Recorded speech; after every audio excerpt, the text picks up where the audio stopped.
கோவையை உற்பத்தி மையமாக கொண்டு இந்தியா முழுக்க மின்சார இருசக்கர வாகன சந்தையை ஆக்கிரமிக்கும் ஓசோடெக் நிறுவனம் புதிய வாகனங்களை அறிமுகம் செய்த இஸ்ரோ விஞ்ஞானி மயில்சாமி அண்ணாதுரை. நிலவில் நிரந்தரமான ஆய்வு மையம் ஒன்றை உருவாக்க வேண்டும் என்பதுதான் அனைவரின் விருப்பமாகவும் குறிப்பாக இஸ்ரோவின் இலக்காகவும் உள்ளது என்று இஸ்ரோவின் முன்னாள் திட்ட இயக்குநர் மயில்சாமி அண்ணாதுரை தெரிவித்தார்.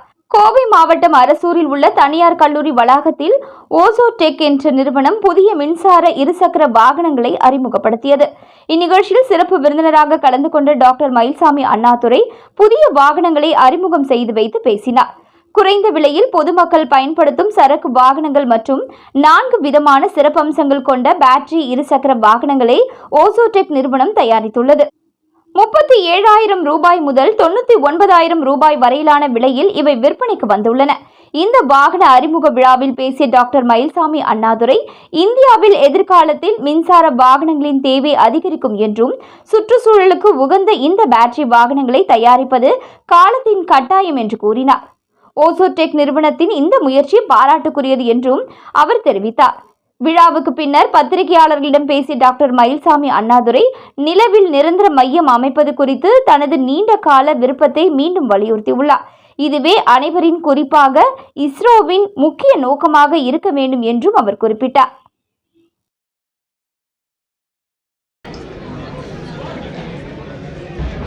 இன்னைக்கு கோயம்புத்தூரில் கேபிஆர் இன்ஸ்டியூட்டில் ஓசோடெக்னுடைய மின்வாகனம் 2 சக்கர வாகனங்கள் இவி வெஹிக்கிள்ஸ் குளோபல் லான்ச் பண்ணி நாம் அதை அறிமுகப்படுத்துச்சு. அதில் பார்த்திங்கன்னா தெரியும், 34,000 நீங்கள் 84,000 வரைக்கும் பல ரேஞ்சு இருக்கக்கூடிய வெஹிக்கிள்ஸ் வந்து பல வகைகள் இருக்குது.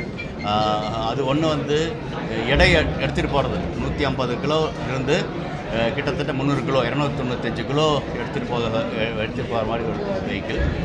அதே மாதிரி நீங்கள் வந்து பேட்ரி பேக்கப்பும் கூட வந்து ஹெவி சார்ஜாக இருக்கிற மாதிரி இருக்குது. அதை தாண்டி பாதுகாப்பான வெஹிக்கிளாக நாங்கள் பார்க்குறது என்ன அப்படின்னா, இதனுடைய கட்டுக்கோப்பு அதனுடைய வெஹிக்கிள் எல்லாத்துலேயுமே முக்கியமானது அந்த பேட்டரியினுடைய அந்த பாதுகாப்பு. அது வந்து சிறப்பாக இருக்கிறது.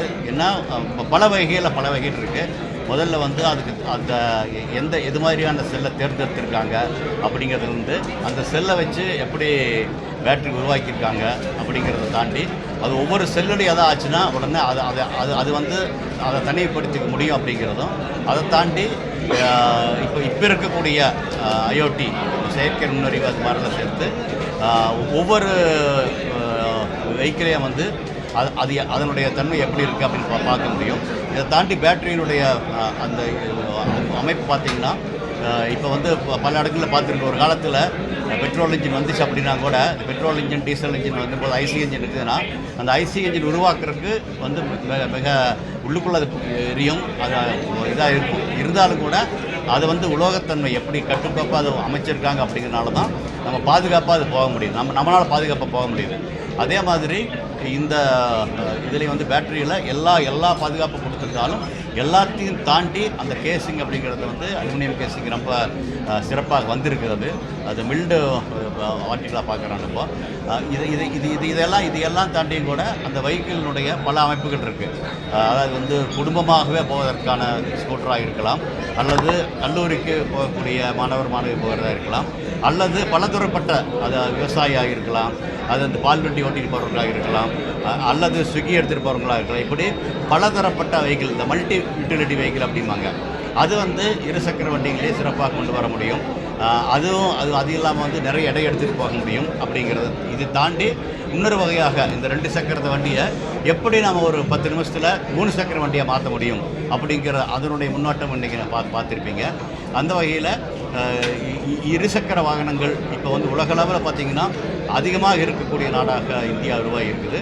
அதுவும் 20-30 வாக்கில் இந்த மின் வாகனங்கள் இவி வெஹிக்கிள்ஸ் அப்படிங்கிறது வந்து மிக அதிகமாக போகும். அது அப்படி போகும் பொழுது இருசக்கர வாகனங்கள் வந்து மிக அதிகமாக வரக்கூடிய நாடாக இந்தியா உருவாகும்.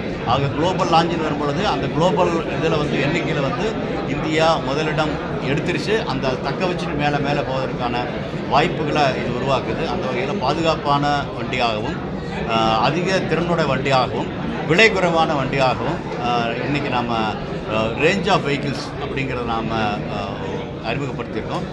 இது வந்து உடனே மார்க்கெட்டுக்கு வந்துருச்சு. இதனோட சிறப்பு என்ன அப்படின்னா, நம்ம பேசிகிட்டு இருக்க அதுக்கான முதல் ஆர்டர் அப்படிங்கிறதும் இன்றைக்கி நடந்துருச்சு. அதுவும் ஒரு சிறப்பான இதாக பார்க்குறேன். இன்னும் சிறப்பாக போகும்னு நினைக்கிறேன். அது மாதிரி அது இவ்வளோ வண்டிகளை கொண்டு வர்றதுக்கான உள்கட்டமைப்பும் சிறப்பாக கொண்டு வந்திருக்காங்க. அதே மாதிரி சப்ளை செயின் மேனேஜ்மெண்ட் எப்படி கொண்டு வரதுலேருந்து அந்த வண்டியை வந்து ஒரு 3 வருஷத்தை தாண்டி 6 வருஷத்துக்கு எக்ஸ்டெண்டட் வாரண்டி அப்படிங்கிற மாதிரி கொண்டு வந்து அதையும் பாதுகாப்பாக போகும் பொழுது இது ஒரு சிறப்பான இதாக இருக்குது. கன்சியூமர் ஓரியன்டாக இருக்குது. அதே மாதிரி product has its own quality product consumer அவங்களே பார்த்துக்கிறது. இந்த வகையில் ஒரு சிறப்பான இதாக நாங்கள் பார்க்குறோம்.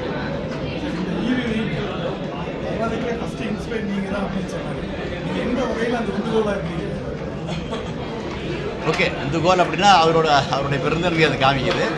என்ன அப்படின்னா அவர் வந்து முதல்லையே வந்து இது மாதிரியான அதாவது என்ன கொஞ்சம் முன்னெடுத்து சிறு பையனாக இருக்கும் பொழுது நீங்கள் பார்த்தீங்கன்னா தெரியும், அவங்க சொல்லும் பொழுது எப்படி அமைச்சர் ரேடியோ அப்படிங்கிறது வந்து காலேஜில் இருப்பாங்க. ஆனால் இவர் வந்து அதை கொஞ்சம் ஒரு வகையை தாண்டி ஒரு கம்யூனிட்டி ரேடியோ அப்படிங்கிறது இப்போ இருக்குது. ஆனால் ஒரு தனி மனிதனாக அவர் செஞ்சுருக்காரு.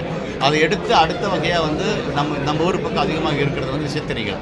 அந்த விசைத்தறிகளை வந்து சிறப்பாக இயக்குவதற்கான வழிமுறைகளை கண்ட்ரோல் பண்ணுறது இல்லையா, அதை உருவாக்கி அது நிறைய இடத்துக்கு ஒரு 1-2 இல்லை, கிட்டத்தட்ட 1,60,000 லூம்களுக்கு அது மாதிரி கொண்டு போய் கொடுத்துருக்காரு. இப்போ இப்படியெல்லாம் வரும்பொழுது என்ன ஆகுது அப்படின்னா, இதில் வந்து நீங்கள் வந்து இப்போ இவி வெஹிக்கிளில் என்ன இருக்குது, ஒரு மோட்டார் இருக்குது, அதை கண்ட்ரோல் பண்ணணும் இல்லையா. இதை வந்து நம்ம அந்த தறிக்கை பண்ணுறதை தாண்டி நம்ம இந்த 2 வீலுக்கு பண்ண முடிஞ்சிச்சுன்னா அது 2 வீலராக வரும் இல்லையா. இந்த பாதுகாப்பு இது கூட வந்து ஒன்று சேர்த்த வேண்டியது என்ன அப்படின்னா, பேட்டரியினுடைய டெக்னாலஜி தெரிஞ்சுக்கணும். இப்போ அதில் வந்து பார்த்திங்கன்னா தெரியும், இது ஒரு தனித்தன்மையாக இண்டிவிஜுவாலிட்டி இருக்குங்க. ஏன்னா பேட்டரி பாதுகாப்புங்கிறது ரொம்ப முக்கியமான ஒன்று.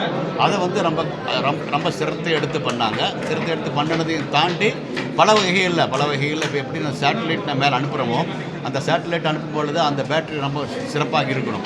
அங்கே வந்து விபத்து நடந்துச்சு அப்படின்னா சேட்டலைட் அனுப்பினாலும் கூட பேட்டரி மட்டும் நான் சரியாக கவனிக்கலை அப்படிங்கிற ஒரே காரணத்தினால அந்த சேட்டலைட்டு வெடித்த காலங்களும் உண்டு ஒரு காலத்தில்.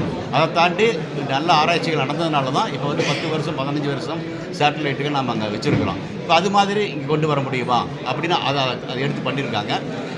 அந்த வகையில் இது வந்து படிப்படியாக அவர் வளர்ந்துருக்காரு. அந்த படிப்படியாக வளர்ந்து பொழுது என்ன கலாம் அடுத்ததுன்னு கேட்பார். அது மாதிரி ஒரு இது பண்ணுறீங்களா, அடுத்தது என்ன அப்படின்னு கேட்டும் பொழுது அடுத்ததுன்னு உருவானது தான் இதை பார்க்குறேன். சார், அதே மாதிரி இப்போது இந்தியாவை பொறுத்த வரைக்கும் நம்மளுடைய தட்பவெப்பநிலை காலநிலை எல்லாமே வந்து பார்த்திங்கன்னா அதிக வெப்பமும் இருக்கும், அதே மாதிரி மழை வருது அப்படின்னா ரோட்டில் தண்ணியும் இருக்கும். அதுக்கெல்லாம் வந்து பார்த்திங்க அப்படின்னா எந்த அளவுக்கு பாதுகாப்பு பண்ணியிருக்கோம். ஏன்னா இப்போ சமீபத்தில் வந்து பார்த்திங்கன்னா ஒரு குறிப்பிட்ட நிறுவனத்துடைய வாகனங்கள் வந்து அடிக்கடி தீப்பிடிக்கக்கூடிய சம்பவங்கள் நடந்தது. ஸோ பாதுகாப்பு அப்படிங்கிறது அதுதான் சிறப்பு சொல்கிறான். இப்போ ஏன்னா நீங்கள் பல கோடி ரூபாயில் செஞ்ச செயற்கைக்கோள் வந்து கூட அது பயிர்களுக்கு போகுது அப்படின்னா பேட்டரி சரியாக இல்லை அப்படின்னா பயிரானது. எனக்கு பேட்டரி தான் முக்கியங்க.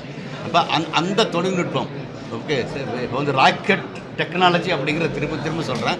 ஒரு காலத்தில் ஏதாவது கஷ்டமான நாட் ராக்கெட் சயின்ஸ் அப்படிம்பாங்க. ஆனால் இப்போ வந்து ராக்கெட் சயின்ஸை நம்ம மண்ணுக்கு கொண்டு வர வேண்டிய அவசியம் இருக்குது.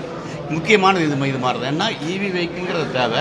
அந்த இவி வெஹிக்கிள்ங்கிறது பாதுகாப்புங்கிறது ரொம்ப பாதுகாப்பு இருந்தால் தான் நிறைய பேர் வாங்குவாங்க. நிறைய பேர் வாங்கினா நிறைய உபயோகப்படுத்தினா தான் நீங்கள் பசுமையான உலகத்தை நோக்கி போக முடியும். அப்போ வந்து இவி வெஹிக்கிளில் பேட்டரியினுடைய பாதுகாப்புங்கிறது தான் மிக முக்கியம். Rocket technology of EV vehicle is nothing but safety of the battery. அதில் வந்து ஓசோடெக் பண்ணினவர் மாதிரி இதுவரைக்கும் உலகத்தில் எங்கேயும் அது மாதிரி ஒரு பேட்டரி பண்ணமாக எனக்கு தெரியல. சேட்டலைட்டுக்கு அடுத்தது ஒரு பேட்டரி வந்து ஒரு வெஹிக்கிள் உட்காருது அப்படின்னா, அது 2 வீலரில் உட்காருதுன்னா, அதுவும் மக்களால் வாங்கக்கூடிய விலையில் உட்காருது அப்படின்னா இங்கே தான்.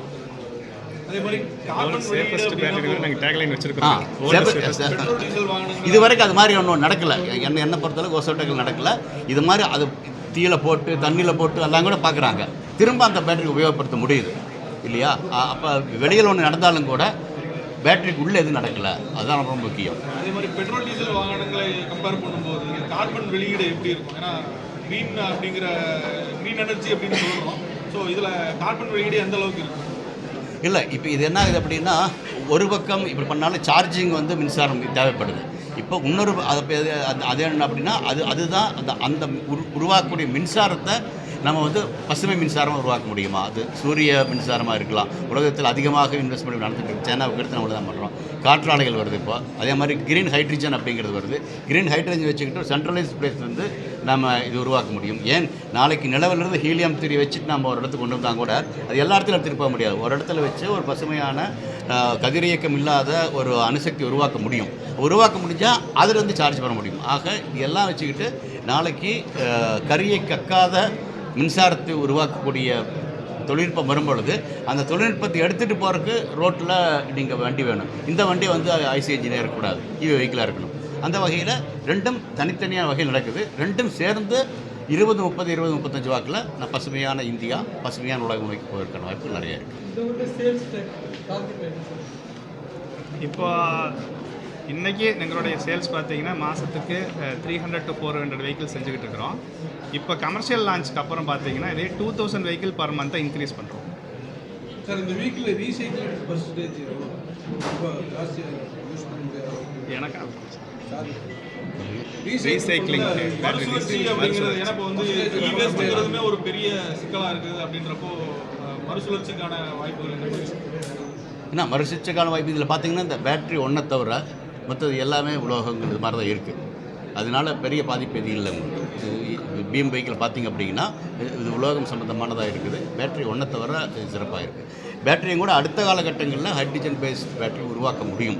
ஃபியூயல் செல்ஸ் அப்படிம்பாங்க, அது மாதிரி வரலாம். ஓகே, இப்போ இருக்கிற வகையில் பேட்டரி தவிர மற்றது இரண்டாவது சொல்ல விட்டது ஒரே பாயிண்ட் சேர்த்துக்கிறேன். என்னென்னா லித்தியம் பேஸ்டு பேட்டரிஸ் பொறுத்த வரைக்கும் பார்த்தீங்கன்னா அது லித்தியம்ங்கிறது ரொம்ப ரொம்ப ப்ரீசியஸ் எலமெண்ட்டு. உலகத்தில் அதை எடுத்து தோண்டி எடுக்கிறது ரொம்ப கஷ்டம். தங்கம் மாதிரி தங்கத்தை நம்ம கஷ்டப்பட்டு எடுத்துட்டோம், அது ஏதாவது ஒரு டிவைஸில் நம்ம யூஸ் பண்ணுறோம், அதை நம்ம தூக்கி போட்டுற மாட்டோம். அதுலேருந்து வெளியே எடுக்க முடிஞ்சால் முதல்ல அதை தான் எடுப்போம். ஏன்னா நிலத்துலேருந்து தங்கத்தை எடுக்கிறத விட இந்த பொருள்லேருந்து தங்கத்தை எடுக்கிறது கொஞ்சம் ஈஸி தான். அதுபோல் பேட்டரியில் இருக்கிற மெயின் கீ எலமெண்ட் லித்தியம், அதை பிரித்து எடுக்கிற டெக்னாலஜி இன்றைக்கி நிறைய வளர்ந்துருச்சு. அதை எடுக்கவும் ஆரம்பிச்சிருக்கிறாங்க. இன்றைக்கி வயலட் லெவலில் இங்கே எங்கிட்ட செல்ஸ் பர்ச்சேஸ் பண்ணிட்டாங்க. Very good, very good. So அதுவும் இன்றைக்கி ஸ்டார்ட் ஆகிடுச்சு, ரீசைக்ளிங் ஸ்டார்ட் ஆகிடுச்சு. சோடியம் பேட்டரி யூஸ் பண்ணுவீங்களா? இல்லை, அதாவது பேட்டரி டெக்னாலஜி வளர்ந்துக்கிட்டே இருக்குது. ஒரு 5-6 வருஷத்துக்கு முன்னாடி லெட் ஆசிட் பேட்டரி தான் நிறையா இருந்துச்சு. இன்றைக்கி லித்தியம் அப்படிங்கிற பேட்டரிக்குள்ளே நம்ம இருக்கிறோம். இனி அடுத்தது பார்த்திங்கன்னா சோடியம் நோக்கியும் போகிறோம். வேறு வேறு கெமிஸ்ட்ரி, அதே மாதிரி ட்ரை கார்பன் செல்ஸ், நிறைய கெமிஸ்ட்ரிஸ் புதுசாக வருது. கார்பன் நானோ டியூப்ஸ் யூஸ் பண்ணியும் வருது. அது மாதிரி அது கண்டினியூஸாக எவால்வ் ஆகும். அப்போ எவால்வ் ஆகும்போது நம்ம வெஹிக்கிளும் கூட சேர்ந்து எவால்வ் ஆகும். அதுக்கு தகுந்த மாதிரி இது நிறைய முன்னணி இல்லை, ஒரு வாகன உற்பத்தியாளருக்கும் ஒரு டார்கெட் ஆடியன்ஸ்னு சொல்லுவோம். இவங்க தான் எங்களுடைய கஸ்டமர்ஸ், நம்ம நோக்கி தான் பண்ணுறாங்க. இப்போ நீங்கள் கார் எடுத்துட்டிங்கனாங்களா கூட ஒரு மெர்சிடஸ் பென்ஸ் இருக்குது, ஒரு மாருதி 800 இருக்குது. ஒரு காருக்கும் ஒரு வகையான கஸ்டமர் தான் அவங்க ஃபோக்கஸ் பண்ணி செய்வாங்க. எல்லோரும் எல்லாத்துக்கும் செய்ய மாட்டாங்க. அதுபோல் எங்களுடைய ஃபோக்கஸ் பார்த்தீங்கன்னா ஒரு வகையான கஸ்டமர். அதில் நிச்சயம் சொல்கிறோம், நாங்கள் தான் நம்பர் 1, நாங்கள் தான் ஜெயின். மல்டி யூட்டிலிட்டிங்கிற வகையில் பார்த்தீங்கன்னா அது சிறப்பாக வரும். இல்லை, அருமையான கேள்வி. என்னென்னா இது தரத்தையும் விலையையும் நிர்ணயிக்கிறது பார்த்தீங்கன்னா எப்படி அதை உற்பத்தி பண்ணுறோம் அப்படின்றத வச்சு தான். இப்போ நான் உங்களுக்கு ஸ்லைடில் போட்டு சொல்லும் போதே சொன்னேன், எல்லாமே இன் அண்ட் அரௌண்ட் கோயம்புத்தூர் நம்ம பகுதியில் இந்தியாவிலேயே எல்லாமே மேனுஃபேக்சரிங் பண்ணுறோம். இதில் பெரிய காஸ்ட் என்னென்னா ஒரு பொருளை நம்ம இம்போர்ட் பண்ணும்போதும் சிலதுக்கு 20%, சிலதுக்கு 30% இம்போர்ட் டியூட்டியே இருக்குது. ஸோ அதையெல்லாம் அவாய்ட் பண்ணுறோம். இங்கேயே நம்ம உற்பத்தி பண்ணுறாங்கும்போது நம்ம பணம் நம்ம மக்கள்கிட்டயே இங்கேயே சர்க்குலேட் ஆகுது. ஸோ அடுத்தடுத்த லெவலில் அவங்க கன்சியூம் பண்ண யூஸ் ஆகும்.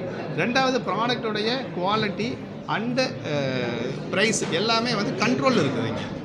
ஸோ நாங்கள் இதுக்கு ஆக்சுவலாக ஒரு ஃப்ரேம் ஒர்க் வச்சுருக்கிறோம், பாட்டில் ஃப்ரேம் ஒர்க்குன்னு. அது இன்னொரு செஷனில் கூட நான் டீட்டெயிலாக சொல்கிறேன். அது எப்படி இவ்வளோ தூரம் ரேட்டு கம்மியாக நம்மளால் குவாலிட்டியான பொருளை ரேட்டு கம்மியாக செய்ய முடியுதுங்கிறதுக்கு. இல்லை, ஆக்சுவலாக இதோட ஒன்றான்னு பார்த்தீங்கன்னா இந்த பேட்டரி டெக்னாலஜி பண்ணாங்க இல்லையா, இது வந்து ஒரு சிறப்பான ஒன்று. ஆனால் அதுக்கான ஐபியை அவர் அதில் போடவே இல்லை.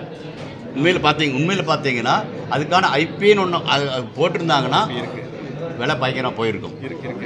சொல்கிறேன் இந்த மாதிரி இப்போ அது சொல்கிறேன் நான். அதுக்கான காசு கரெக்டுங்க, அதுக்கான காசு சொல்கிறேன். ஐபி இருக்கு, ஐபி யார்கிட்டயும் காசு கொடுத்து வாங்கல. அதுதான் முக்கியமானது. பாரோ பண்ணல, ஓன் டெக்னாலஜி, அதுக்கான காசு இல்லை. அதுக்கான காசு இந்தியா நிலவில் அமைக்கணும் அப்படின்னு நான் சொல்லிகிட்டு இருக்கேன். ஏன்னா அதுதான் ஒரு நிலையான ஒரு தளமாக இருக்கும்.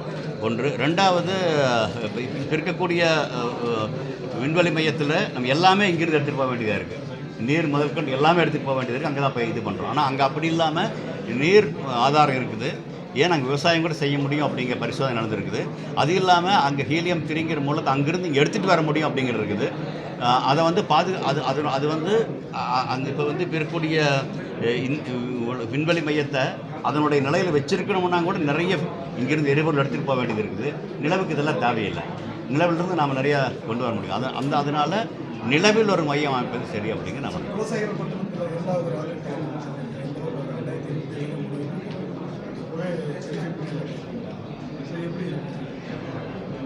என்ன குலசேகர பட்டணத்தில் வரக்கூடிய ஏவுதல் வந்து என்ன ஆகுதுன்னு இப்போ வந்து சிறிய வர்ற ராக்கெட் இருந்தால் போதும் அப்படிங்கிற மாதிரி வருது.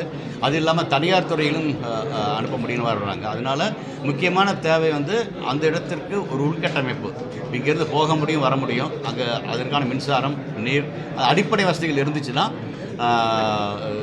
என்னை பொறுத்தளவுக்கு சில மாதங்கள்லேயே ராக்கெட் லான்ச் பண்ண முடியும்.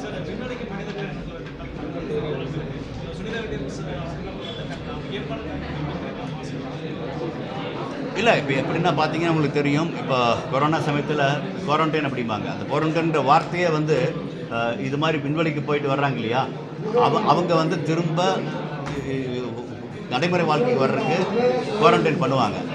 குவாரண்டைன் பண்ணுறது அப்படிங்கிறது வந்து ஒரு பக்கம் வந்து உடல் நலம் திரும்ப தேறி வரணும், அல்லது அங்கிருந்து ஏதாவது இருந்தால் கூட நம்ம மற்றவங்களுக்கு வந்துடக்கூடாது அப்படிங்கிறாங்க. ஆக கிட்டத்தட்ட ஒரு 45 நாள் குவாரண்டைன் அப்படிங்கிறது வழக்கம். அந்த வழக்கத்துக்கு பிரகாரம் தான் வர்றாங்க. மெதுவாக அதற்கான பயிற்சிகள் எடுப்பாங்க. உடலும் அதுக்கான தகுதி வந்துடும். இதை வந்து சுடிதாவிலையும் இதுக்கு மேலே 2 முறை உள்ளாகி இருக்கிறாங்க. இது 3வது முறையாக தான் வர்றாங்க. அந்த வழியில் பார்க்கும் பொழுது 45 நாள் முடிஞ்ச பிறகு அவங்க சிறந்தமாக இருப்பாங்க. கடைசி கொஸ்டின் டைம் ஆகுது. அவ்வளோதான். தேங்க்ஸ்.